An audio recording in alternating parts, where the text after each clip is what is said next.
Hello.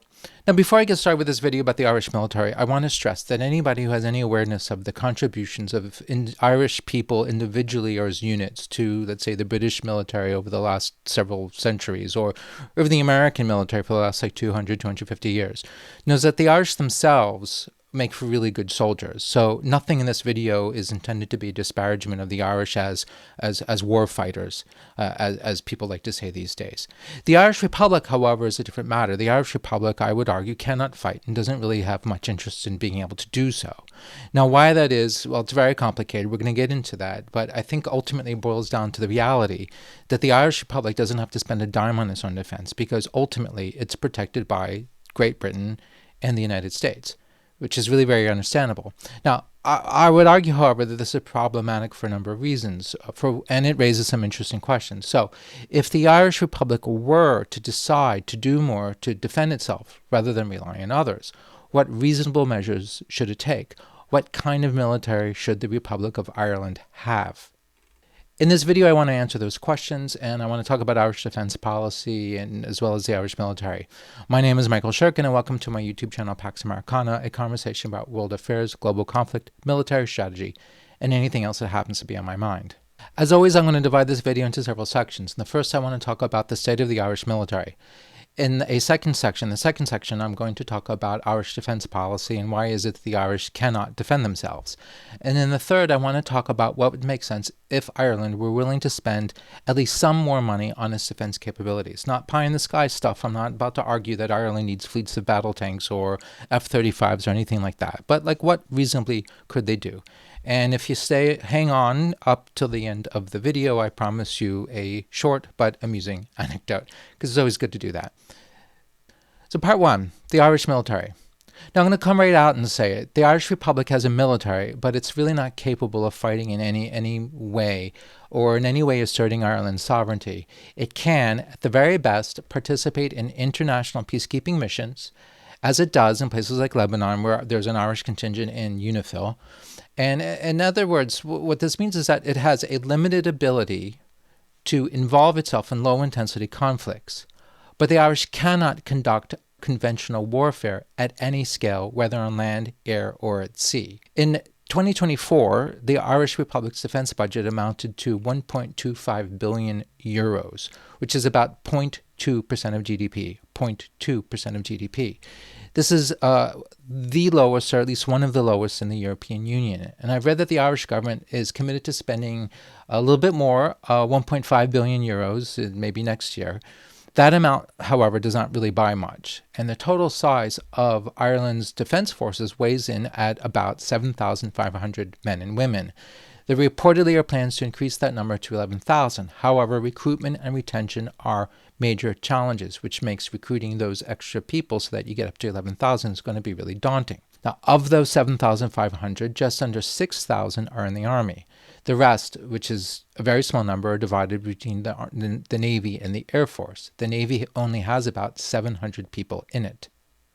The British Army does not operate tanks. It does, however, have a collection of armored vehicles, among them several that are actually quite good and rather modern. For example, it has 80, I don't know how to pronounce this, MOWAG Piranha armored personnel carriers, some of which are equipped with 30mm cannon. These undeniably are quite good. It also has, I read, 32 RG-32M vehicles. These are like NRAP sorts of things, of armored vehicles that are really good for scouting and for maneuvering around. Again, really good for low-intensity conflicts.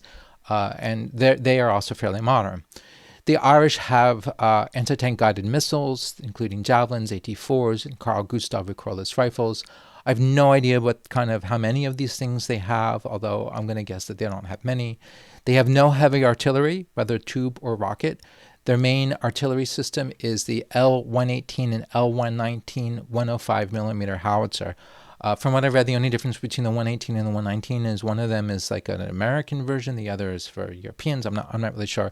It's a 105mm howitzer. It's towed. It's light. It's easily transportable. Makes perfect sense for the Irish military's present requirements, which are to be able to participate in, international peacekeeping. The Irish have no MLRS, multiple launch rocket systems. I would say that probably the sharpest single blade in the Irish weapons chest is their Special Forces unit, Special Operation Forces, which are known as the Irish Rangers.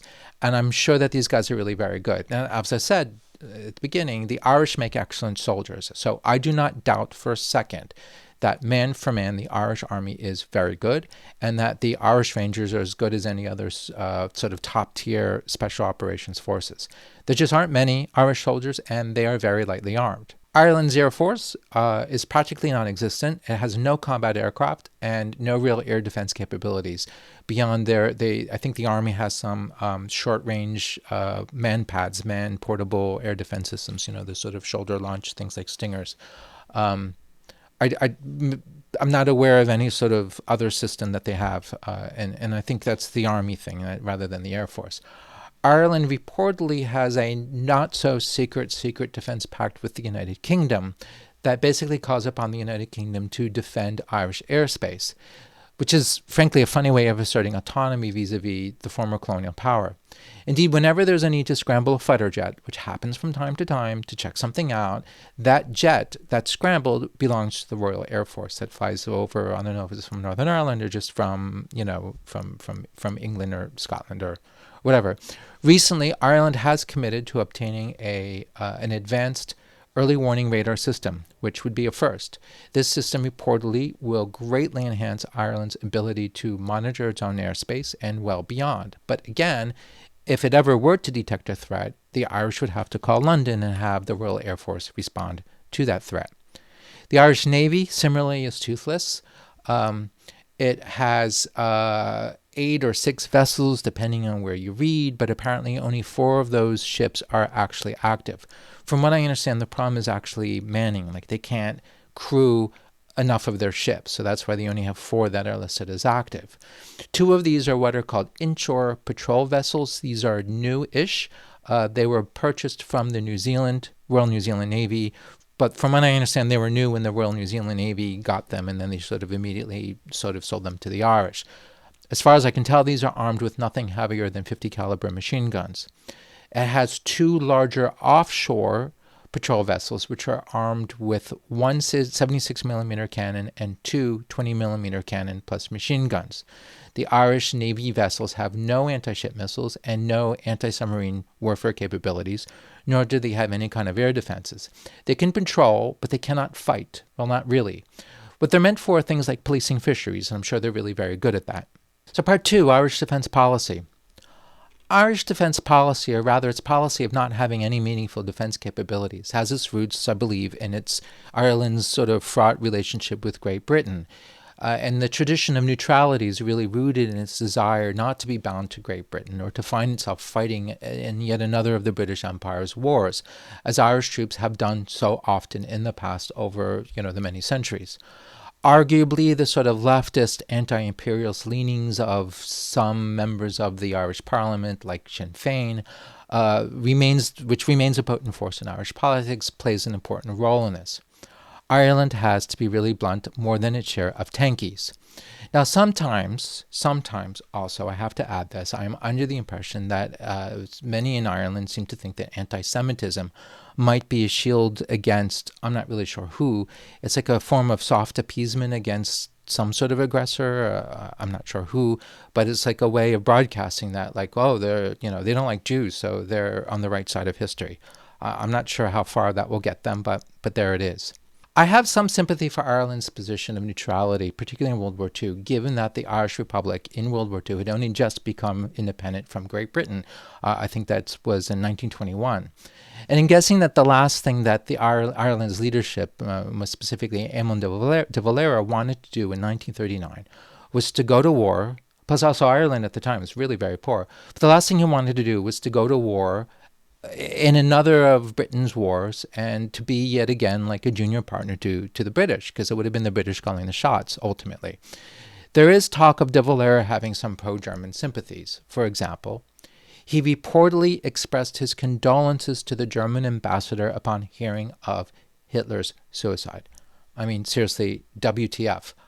But I'm inclined to dismiss that. I mean, I don't know what the hell de Valera was thinking, but either way, there are plenty of examples of Ireland doing things to help Britain and the Allies during World War II. And if you add up all the examples of Ireland, the Republic, doing things that are helpful to the Allies versus doing things that are not helpful to the Allies, it seems pretty clear that Ireland was much more on the Allies' side than not. So you can't really accuse Ireland of being, pro-German or pro-German satellite or anything like that. I mean, again, I don't know what de Valera was thinking, but whatever. Also, it needs to be said that there were tens of thousands of Irishmen who served in the British Army, possibly as many as 70,000, and there were large numbers of Irish citizens who found employment in Britain's defense industry. I'm less sympathetic with Irish neutrality the more time passes since Irish independence. Why? Well, because look, Ireland has benefited enormously from the European Union. I mean, Ireland's current prosperity owes a great deal to being a member of the EU. And the reality for the EU is that part of EU's prosperity has to do with the fact that the whole thing is undergirded by NATO, the North Atlantic Treaty Organization, which means that indirectly Ireland is benefiting from NATO. Ireland is one of 4 EU members that are not part of NATO. The others, I believe, are Cyprus, Malta, and Austria. Each of them has its own deal and its own historical reasons for doing what it's doing. But in any event, I think it's clear to say that it's easy to say, that, or it could be said, that if any European nation is freeloading off of American defense expenditures and European defense expenditures, it's Ireland. Ireland's not the only one. I mean, there's also Switzerland, for example, but that's a whole other thing. And don't get me started about the Swiss. As for Austria, I do intend to do a video later about Austria because I find the Austrian military really super interesting for really very different reasons. But then there's Ukraine, right? The Ukraine war. And what the Ukraine war means is that once again there's conflict in Europe, but once again European security is being put in question.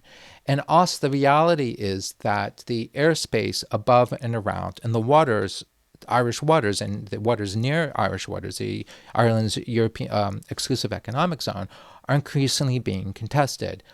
From time to time, the Russian military pays a visit to these waters. And from time to time, of course, this creates another debate in the Irish press about, gosh, maybe we should have the ability to do something of our own about this without having to call on the British to chase whoever it is out of our waters. Irish waters, by the way, are more important than you think. I mean, yeah, there's fishing and all that kind of thing, but I also read that approximately 75% of all of the underwater cables in the Northern Hemisphere pass through or near Irish waters, most of them located off of the southwest coast of Ireland. That makes those waters strategically very valuable. Because now what's happened is that underwater cables, internet cables, etc., have become important military objectives. And that's why, we have more and more incidents of people mucking around with cables, underwater cables, trying to undo, trying to sabotage, trying to defend, etc. It's a real issue. So it's not immaterial. It's not irrelevant. It's not about, oh my God, Irish fisheries are being under threat from poachers. It's more like, no, there's actually something of real strategic value to those to that area around Ireland. So part 3, what kind of military should Ireland have? So let's work within the plausible. Ireland currently has a GDP of about $546 billion. Would spending 1% be plausible? 1% would be about $5.5 billion, which is roughly 5 times its current defense budget. So let's imagine that Ireland's defense budget were, say, $5 billion, or just below 1%. What should Ireland's shopping list include? One large expense, of course, and probably the top spending priority, should be on personnel and measures designed to improve recruitment and retention. This would mean, I'm guessing, better pay, perhaps just better living conditions, nicer barracks, all that kind of thing. That stuff is hugely, hugely important. I mean, if you're also, look, if you're going to go to the expense of training soldiers, you want the soldiers to stick around and making their living conditions and, their pay as good as you can. That makes a great deal of sense, and that's probably more important than any particular weapon system or anything like that. I don't think Ireland honestly needs a larger army. I mean, Ireland is not going to be invaded because Ireland is not NATO, although I think it should be. Ireland is not expected to, it doesn't need to be able to generate, like a heavy brigade that it's going to send to Latvia to help defend the Baltics or anything like that. What Ireland does need, however, is a larger air force and a larger navy, and both of those have to be endowed with real combat capabilities. And above all, I think what Ireland needs is patrol capabilities, air patrol capabilities, sea patrol capabilities, some ability to do something about the threats beyond calling London.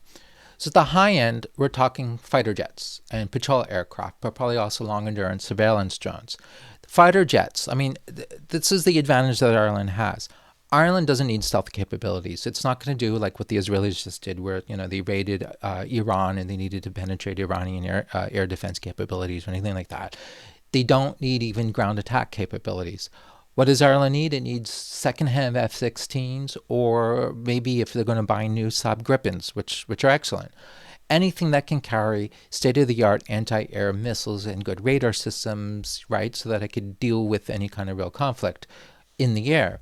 As for maritime patrol, of course, P-8s would be terrific, but I don't think that's necessary. Happily, there are lower-cost alternatives to P-8s.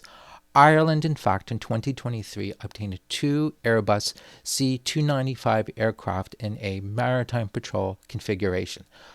As far as I could tell, these things are excellent. C-295s can absolutely do the job. That said, while C-295s can be equipped with anti-submarine warfare capabilities, I am under the impression that Ireland's C-295s are not equipped with anti-submarine capabilities. I think it would make a great deal of sense for Ireland to obtain more C-295s, and for some of those, at least some of those, to be equipped with actual anti-submarine warfare capabilities. I suppose maybe long-range defense capabilities might be good, but I'm not so sure they're necessary, not if it actually has an air force with combat capabilities, and also perhaps if its navy had some anti-air capabilities as well. I don't think Ireland needs Patriots or David's Sling or whatever that thing is called, or the Arrow 3 or anything like that. There's no ballistic missile threat, which is really wonderful because that stuff is really very, very expensive. But simply if Ireland can scramble its own fighter jets, that already is a win, because at the very least it means that Ireland does not have to call up the former colonial power, the United Kingdom, to ask the RAF to scramble jets. So the win here is autonomy. And I think that's really very important. Now, as for the Navy, the very first thing I'd want to do is to make its entire fleet of patrol vessels operational, which I believe is mostly a matter of recruitment, so that they've got enough people in it that they can crew these ships. I would, however, want to retrofit these things with some kind of fighting capabilities, even if it means like bolting Spike ERs onto the boats the way I think the Finns have, ideally, though, with proper anti-ship missiles. Again, I also think anti-submarine warfare capabilities would be very good, as well as some sort of air defense capabilities. To be honest, if you want to go even more than that, like maybe the Irish should explore the possibility of some sort of purpose-built Genet-Col-esque missile boats, again, like the Finns have, or maybe what they should do is they should buy Iranian missile boats. That way you could have like a potent anti-ship capability, but it would also maybe please the tankies and the antisemites, right? Because it's Iranian. So you could buy this thing and you could say, oh, but this is like, compliant with the anti-imperialist, anti-Western kind of, priority or imperative that some, I think, seem to have. Lastly, I also think that maybe minesweepers would be a good idea. I don't really know how many you need. Maybe just 2 would do the trick, but having some minesweepers to monitor and to patrol Irish waters would probably be a really good idea. Now, I haven't done the math to figure out whether or not all of this comes in under $5 billion a year, but I strongly suspect that if you've got $5 billion a year to spend, that means that at least within a few years, you could be able to assemble a pretty good fleet of things, right? You can make your stuff operational. You can pick up some Gripens or some secondhand F-16s. You can get some air-to-air missiles for them. You can give the Navy some proper anti-ship and air defense and anti-submarine warfare capabilities. You could buy a bunch of C-295s and you can give them proper anti-submarine warfare capabilities. You don't have to buy them all at once, but just sort of slowly but surely you can buy a few, and then you've got some serious, robust patrol capabilities, which I think is precisely what Ireland actually needs. Now, if Ireland were to do these things, then it would be good for Ireland, because this would mean that Ireland would have autonomy. And it reminds me of Canada. Canada is probably a good point of comparison. Canada, like Ireland, does not need to spend a diamond on a defense because the United States is right there. And, it's, of course, the United States would protect Canadian space and water and airspace, that kind of thing, at least from other people, if not from the Americans themselves. But I think that Canadians at least have this begrudging sense that they need to spend money on their own defense capabilities for no other reason than to assert some kind of autonomy vis-a-vis the Americans, right? If that alone seems, I think, is a justification for Canada having some military capabilities. And I think that's one of the reasons why Canada, which subject of another video I made, does have some military capabilities, and far more than Ireland does. Plus, of course, Canada is a member of the North Atlantic Treaty Organization, which means that Canada is on the hook to be able to provide, to generate some kind of forces that they can then contribute to NATO coalition operations, which, again, Ireland doesn't necessarily have.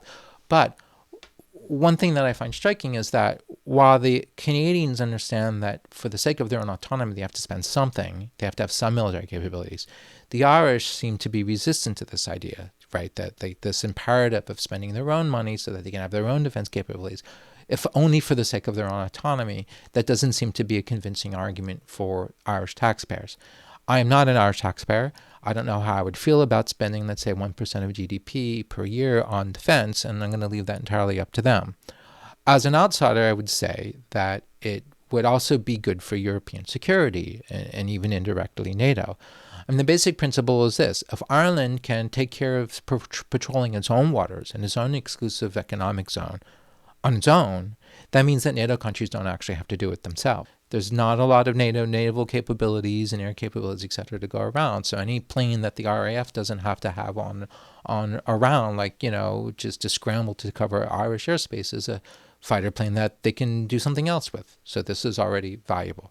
So my argument to the Irish would simply be, for the sake of your own autonomy and also indirectly helping Europeans and indirectly helping NATO, then maybe this is something that investing money in is a good idea for. Now, I want to conclude this, though, with a story. Once upon I was in a train in Ireland, and I discovered that the man sitting next to me in the train turned out to be none other than the captain of one of the 2 tanker ships that brought brewed Guinness beer from the brewery in Ireland to a facility in Great Britain, where it was like put into kegs and then distributed worldwide, which by my estimation meant that this guy was one of the most important people in all of Ireland's economy. And, he was like one of the most important people in all of Ireland. This guy was super nice, as everybody in Ireland did. Whenever I would find myself like sitting next to somebody, they would buy me a drink, they would tell me stories. Ireland's really a great place to visit. It's a nation of extroverts. It's a phenomenal place to visit. But he told me a story that I loved. He said that he was once the skipper of the ferry to, and I kid you not, Sherkin Island. And he told me that once, when he was a skipper of the Sherkin Island ferry, he had to smuggle off the island the priest. Why? Well, because the priest had gotten the daughter of the police sheriff pregnant. God bless the Irish.